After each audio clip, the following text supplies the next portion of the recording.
Good morning.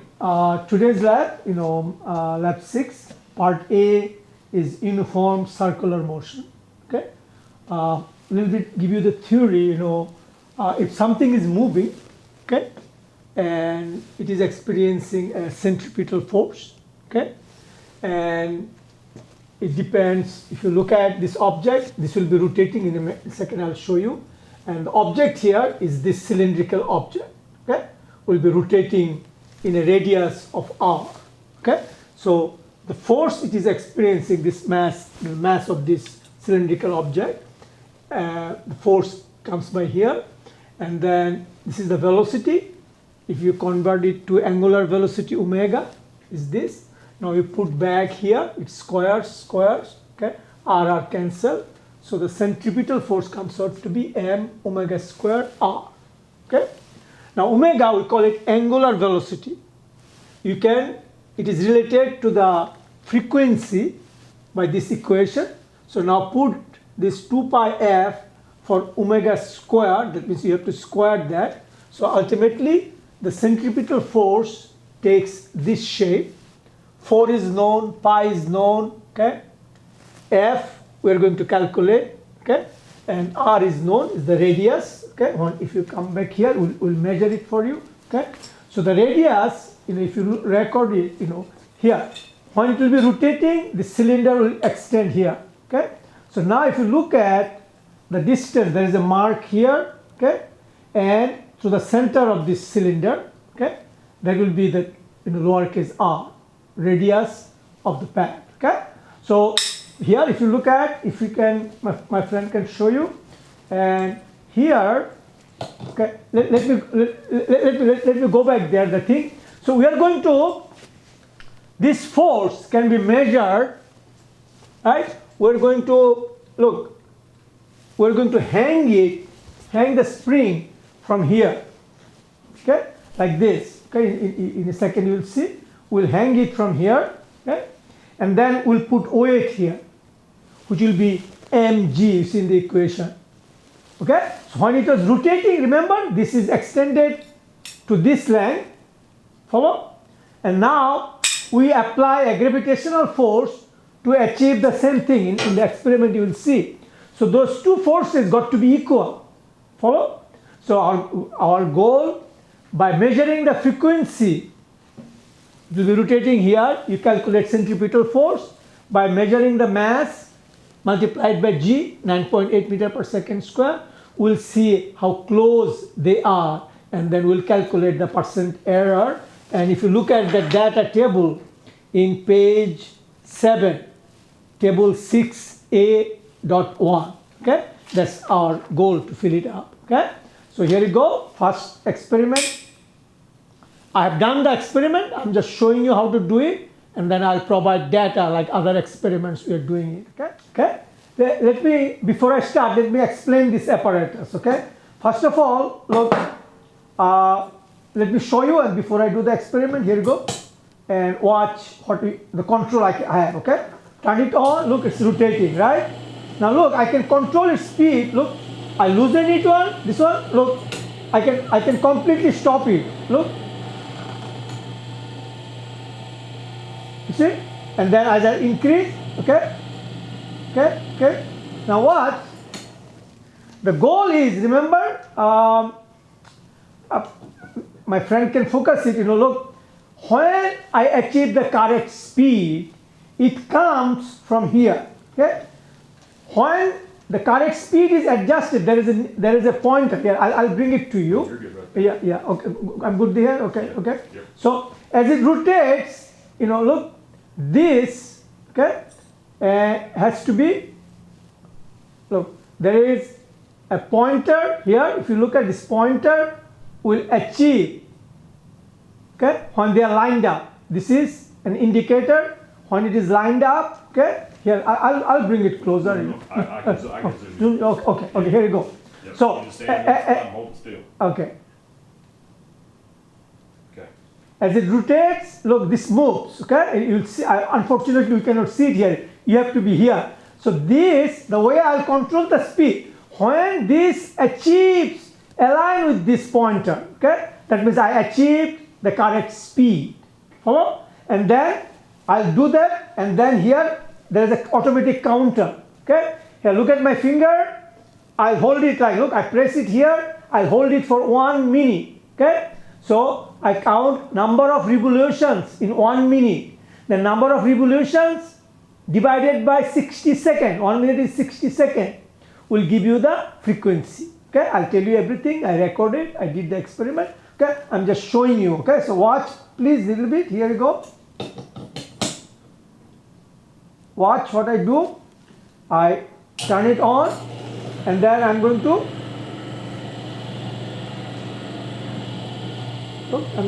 I'm watching it. Oh, too fast.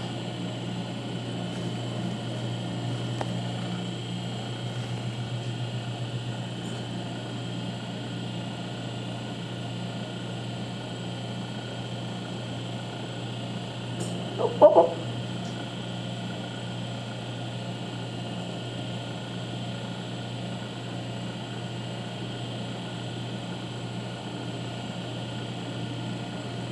I believe that's correct. Okay, now watch. I put my finger here. Okay, and then okay. So the way I write down, like when I took the data. Okay.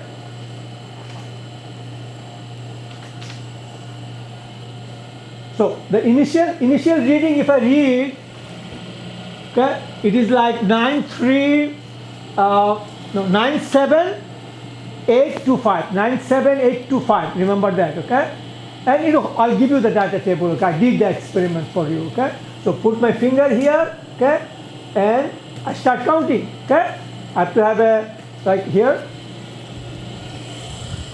Normally, somebody will do it. Turn on the timer. Okay, a timer. Okay, so you hold it.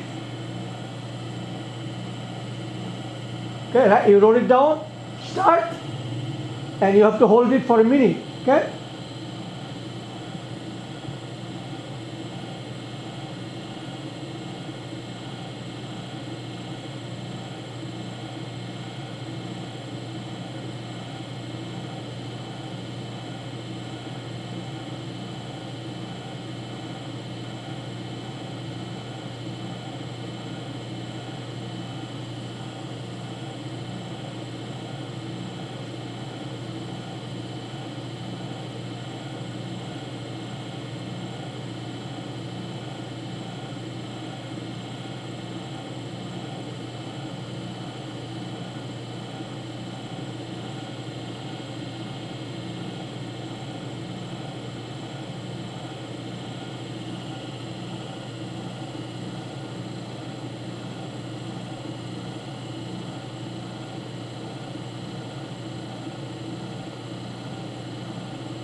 Okay?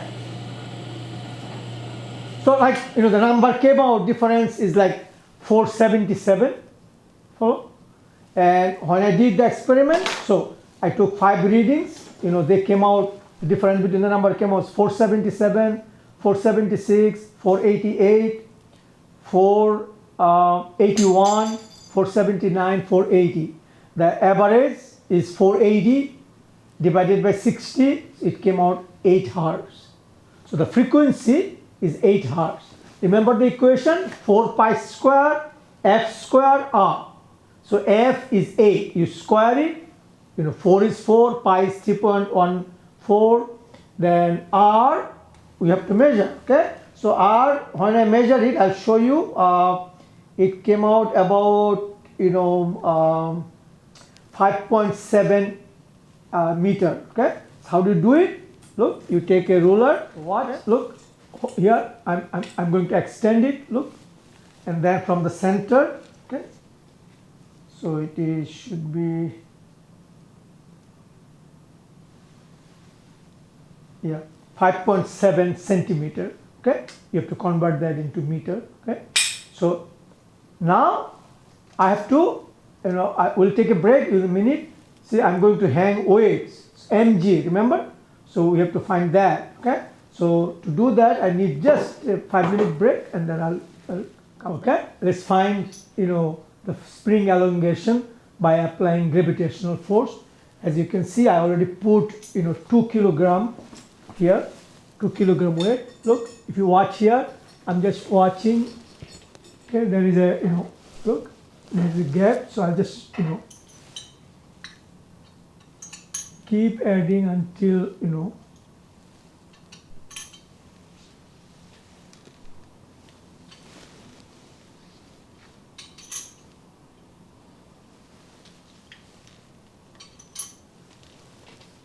okay, so you understand, so we applied gravitational force. It's like 222 grams. Okay, so that way you can calculate F equals mg.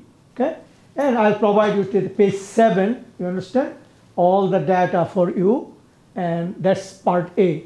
Okay, everybody, and give us 5 minutes, we'll go to part B. Okay, thank you.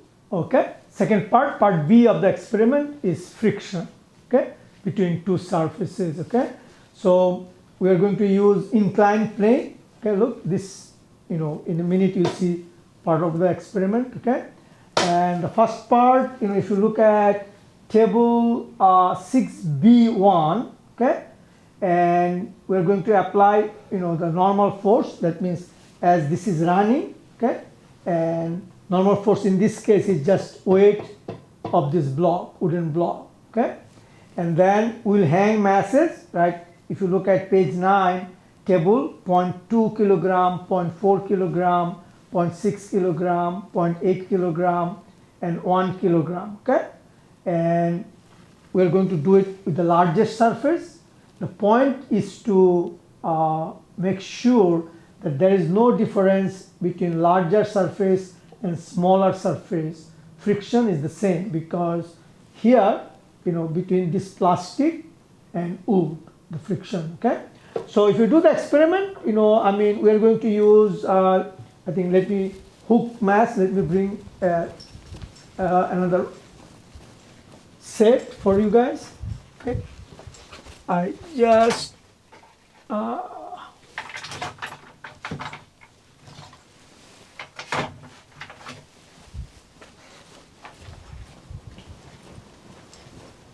okay, it's my bad, I just forgot, but so we'll do that. And so look at the normal force is what you are putting here. Okay, so the mass, so it goes like this. First one, the normal force, and the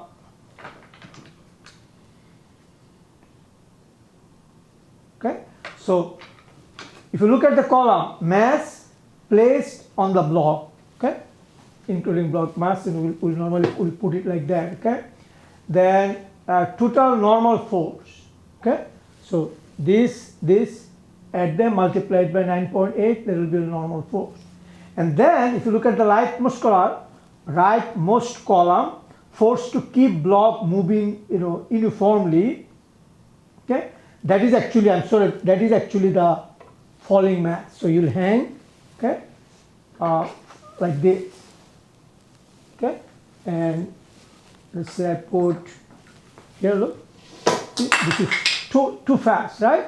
So you have to, the weight adjustment here is very critical. Okay, so here you go, let me look at second time. So if you look at, again, look at so largest surface, okay, total normal force is just, in this case, the mass of this block, okay, times 10. So that comes out to be 1.2931. Okay, and force to keep block moving uniformly, it was like about probably 30 grams. Okay, here you convert that into kilogram. Okay, multiplied by 9.8 meter per second square to get this force. Okay, so here you just let it go. See, are you guys with me? Okay, when I let it go, watch, pretty much normal. Okay, now you put here, okay,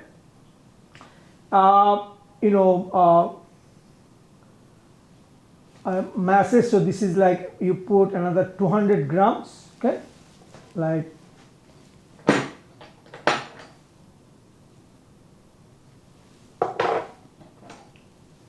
okay. So this is the normal force, and the falling mass, will be giving,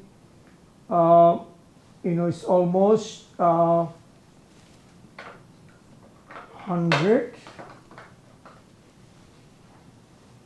Okay, and let me take this one out.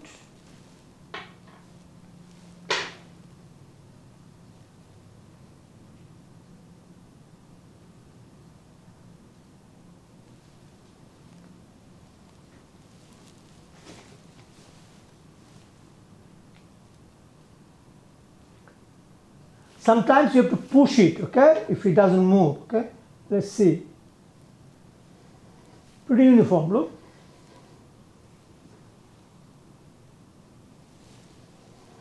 See? So you continue doing it. If you look at the data table, which we did, the experiment, we'll provide the data table. And then you try to put this block in this way. Follow? And put mass here on data, and let's see. Follow?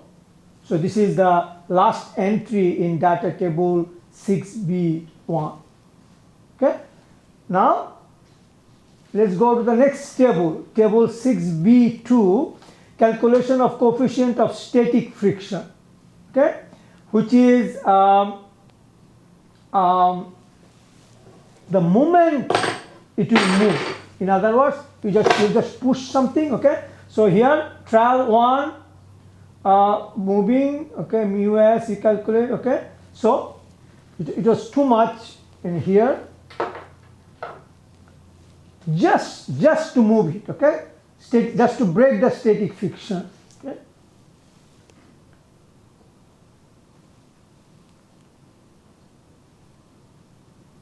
Not good. It needs a little bit more, okay. And normally you clean it. So let me put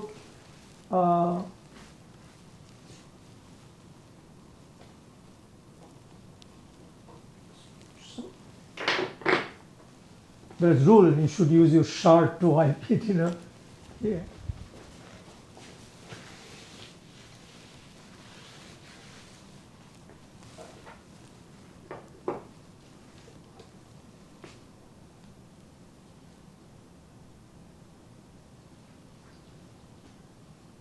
So you fine tune it, okay? And during our my experiment, I think it needed about 1.519 Newton. Okay, here you go.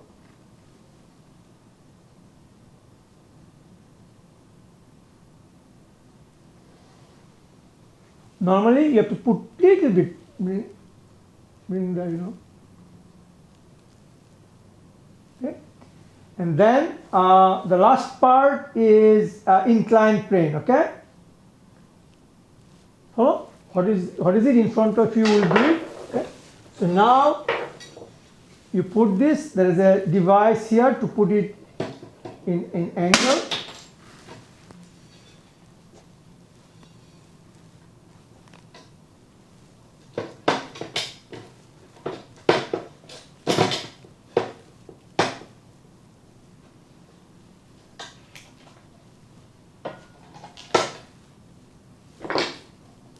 Okay. Now watch this.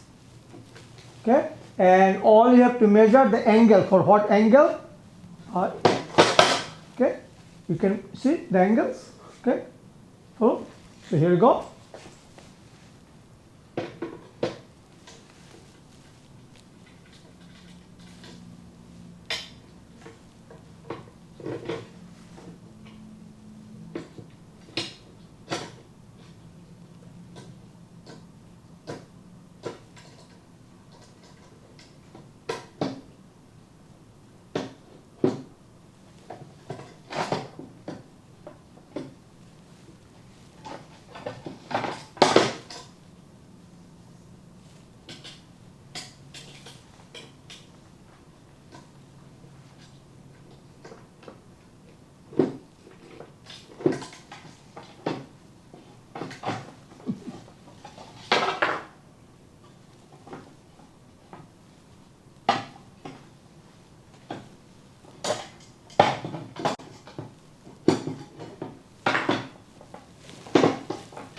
Got it. Here we go. The experiment is very simple. Okay. So you have the block. Okay. So this is nothing, just a string. You know, I should cut it down also.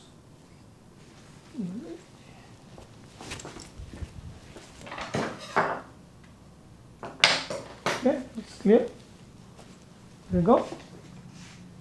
And so you did look. I can move it like that. So you're raising it. See? So it's like 18 degree. So you run. I ran. Like 18, 14, 17. So take the average. And that is the the angle theta for which the block sliding. So you can, from there you can calculate the static friction. Okay, and that's it.